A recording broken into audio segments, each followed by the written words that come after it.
Last night, terrorists from Jamaat-ul-Ahrar stormed the Rangers headquarters in Karachi. 3 paramilitary soldiers were martyred, 4 others injured, and 3 terrorists were killed, with 1 Afghan terrorist captured alive. A clear act of terrorism, a direct attack on state, lives lost. So why did the BBC choose to call these terrorists Shiddat Pasand? Words matter in journalism, especially in terrorism reporting. When the BBC covers an attack on London's streets, they call attackers terrorists, full stop. No softening, no understatements. But when Pakistani soldiers are killed, the BBC reaches for polite language like Shiddat Pasand, which is extremist. Even the phrasing unhone, a respectful Urdu honorific, was used for the attackers in BBC Urdu's coverage. Now let's sink that in. Respectful language for men who walked into a military compound and killed soldiers. Would the BBC ever use that language for attackers in London, Paris or Washington? The answer is no.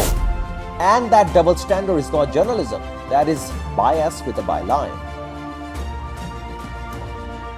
Pakistan has paid for terrorism in blood of decades. Tens of thousands of civilians killed, soldiers martyred, economies disrupted, families destroyed.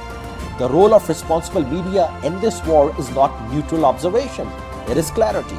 It is calling terrorism what it is so that public awareness grows, narratives are rejected, and terrorists find no oxygen in information space.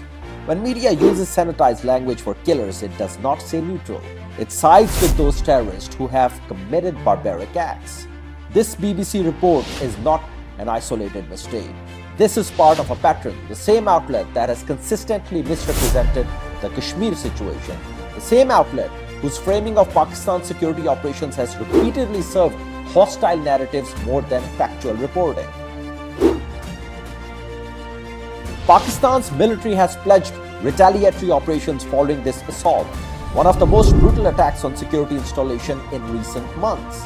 The Prime Minister has condemned it, the state has responded, the nation is mourning 3 soldiers, and BBC is calling the attackers Shiddat Pasand?